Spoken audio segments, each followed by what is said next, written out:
Et tous, donc dans cette vidéo on finit l'exercice 4 du TD2 donc sur les transformations cycliques du gaz parfait et l'application du premier principe avec plus spécifiquement dans cette vidéo là comment on trace un diagramme de Clapeyron et comment on applique le premier principe à diverses transformations d'un gaz parfait qui forme un cycle. Allez, à tout de suite sur la tablette. Donc je passe à la question suivante. On vous demande de représenter le cycle parcouru selon deux types de représentations, P en fonction de V ou T en fonction de V. Donc j'ai déjà commencé à représenter les diagrammes. Vous avez ici P en fonction de V.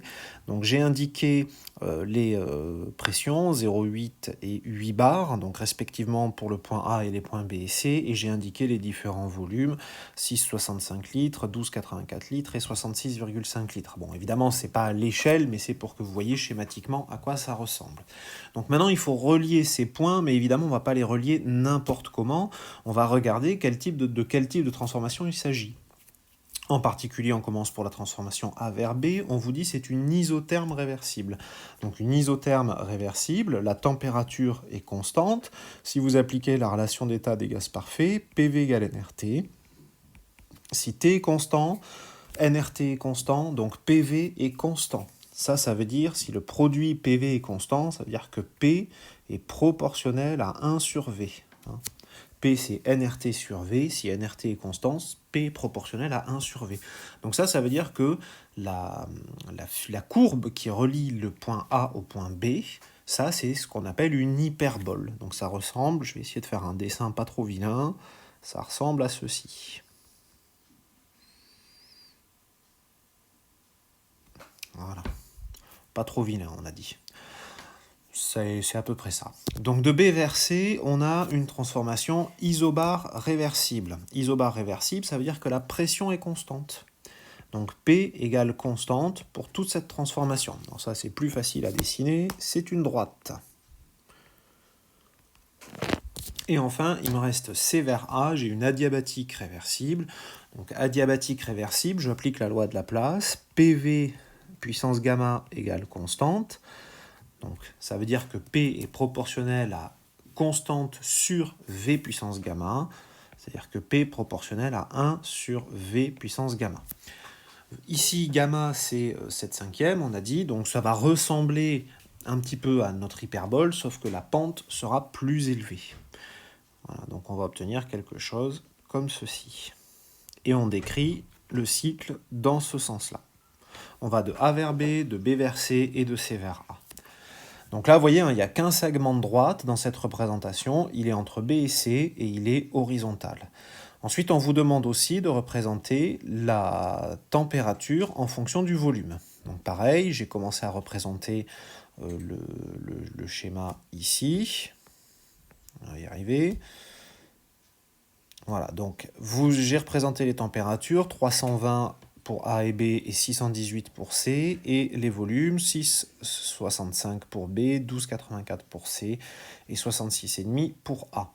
Donc maintenant, reste à savoir à quoi ça ressemble. Alors de A vers B, j'ai une isotherme réversible. La température est constante. Ici, je représente T en fonction de V. Si la température est constante au cours de la transformation, je vais avoir un morceau de droite horizontal comme ceci. De B vers C, maintenant, j'ai une isobar réversible. Donc j'applique la relation d'état des gaz parfaits, PV égale nRT.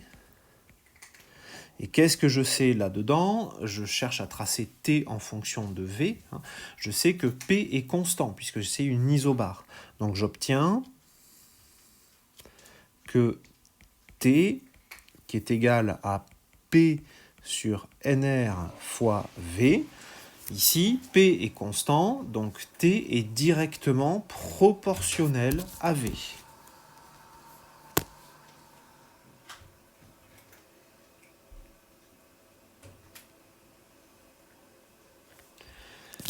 Il me reste le cas de l'adiabatique réversible. Donc ici, je vais utiliser une des lois de Laplace, donc je vous la donne, on ne va pas la rétablir.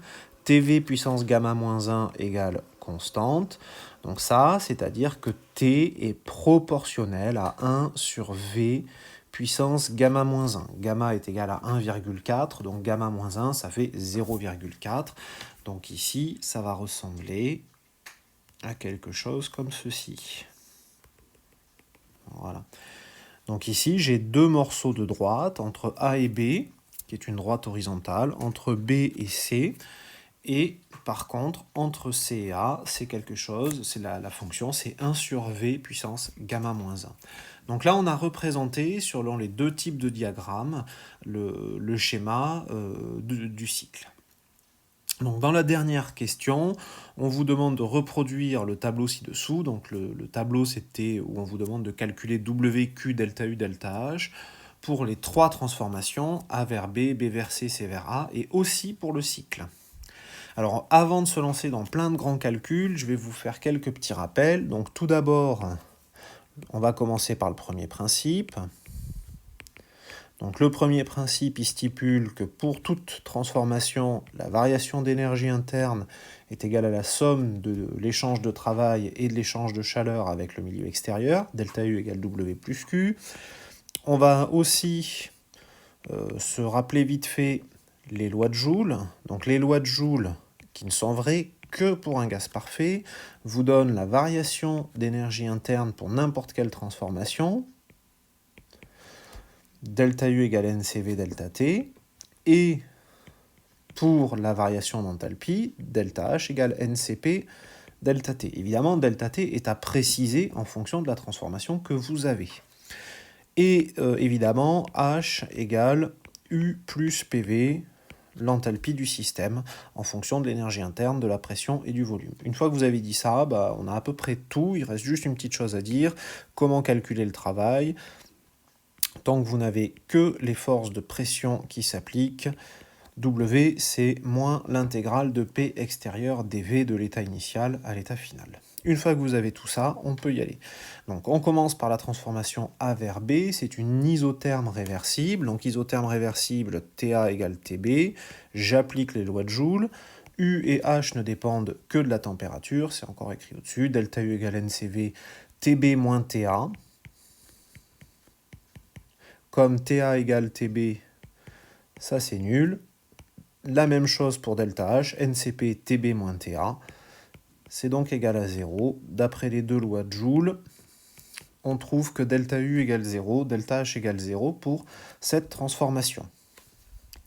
Comment maintenant je calcule Q et W? Alors je vais appliquer la relation que je vous ai donnée. W, c'est l'intégrale de moins P extérieur dV de l'état initial, c'est-à-dire VA, à l'état final, c'est-à-dire VB. Là-dedans, comme j'ai une isotherme réversible, comme c'est réversible, le système est à l'équilibre à tout instant, et en particulier à l'équilibre mécanique. Ça veut dire que la pression à l'intérieur est égale à la pression à l'extérieur. Donc ça, comme j'ai une transformation réversible, cette valeur de pression extérieure, je peux la remplacer par la pression du gaz, que je vais noter P. Et la pression du gaz, comme j'ai un gaz parfait, c'est nRT sur V. D'accord? Donc comme j'ai un gaz parfait, ça vaut moins nRT sur V dV, donc de VA à VB. Et là-dedans, il s'avère que la température, comme c'est une isotherme réversible, elle est constante. Donc ce terme-là ici, nRT, est constant. Donc je peux le sortir de mon intégrale. Donc ça vaut moins nRT, intégrale de VA à VB, de dV sur V. Et pour être tout à fait rigoureux, je vais préciser ici par exemple nRTA. Comme ça, je sais de quelle température il s'agit. Donc j'ai plus qu'à intégrer 1 sur V entre VA et VB. Donc la primitive, c'est log. Donc ça va vous donner W égale moins nRTA ln de VB sur VA. Donc vous faites la petite application numérique, donc en mettant bien tout dans les bonnes unités, c'est-à-dire les unités SI, et vous obtenez, alors le volume on l'a déjà calculé, la température on les connaît, donc ici vous obtenez pour la transformation A vers B 12 246 joules. Comment est-ce qu'on calcule Q? On applique le premier principe, donc W plus Q égale delta U, et d'après la première loi de Joule, delta U égale à 0.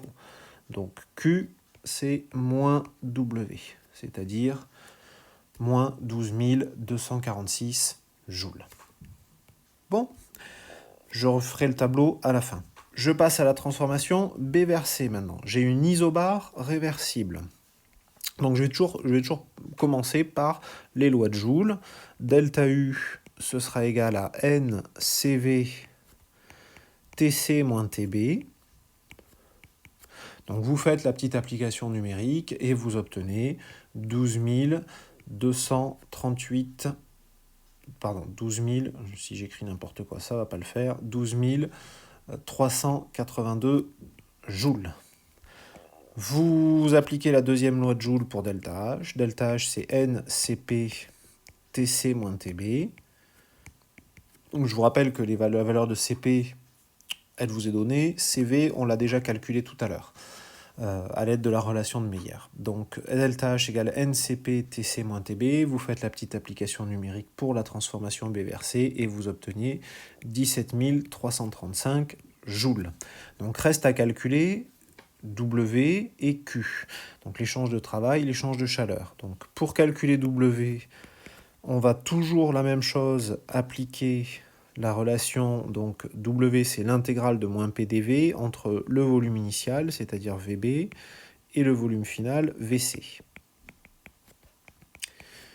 Comme j'ai une transformation qui est réversible, à tout instant j'ai l'équilibre qui s'applique, en particulier l'équilibre mécanique.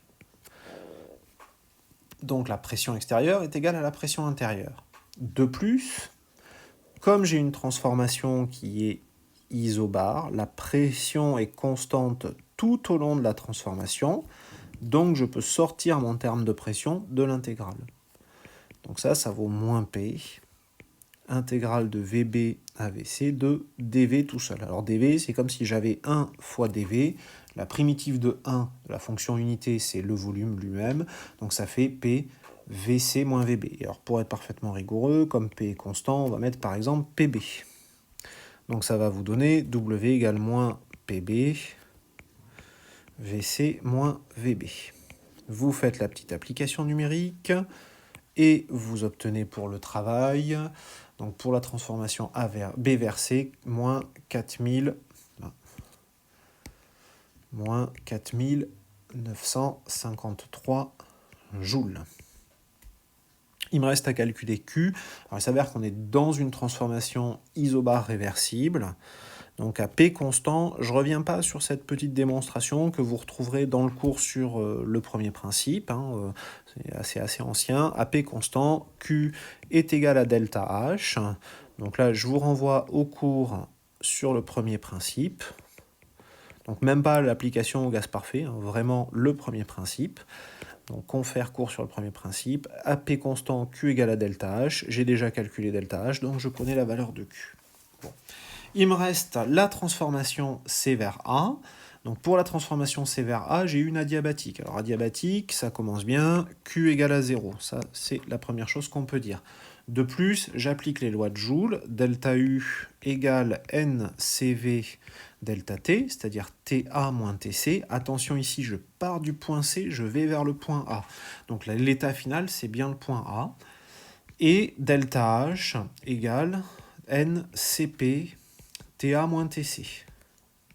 Donc vous faites les petites applications numériques, ça vous donne delta U égale, pour la transformation C vers A, moins 12 382 joules, et delta H égale moins 17 335 joules.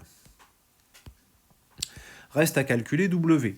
Alors W, pour une transformation adiabatique, je vais appliquer le premier principe.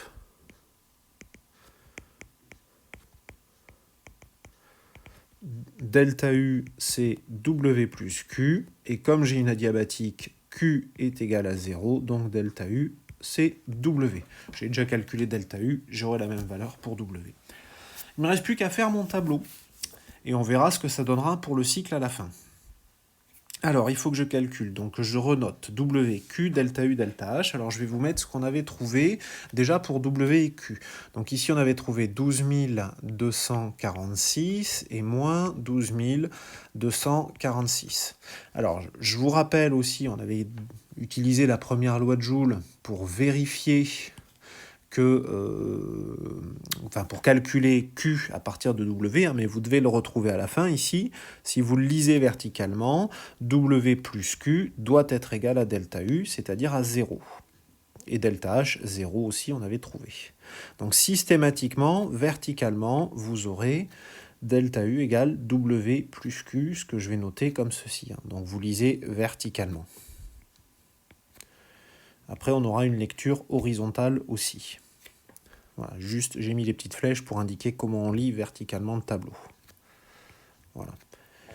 Donc, si je reviens maintenant sur les valeurs qu'on avait déterminées pour W et Q pour la transformation B vers C, on avait moins 4953 joules et on avait 17 335 joules.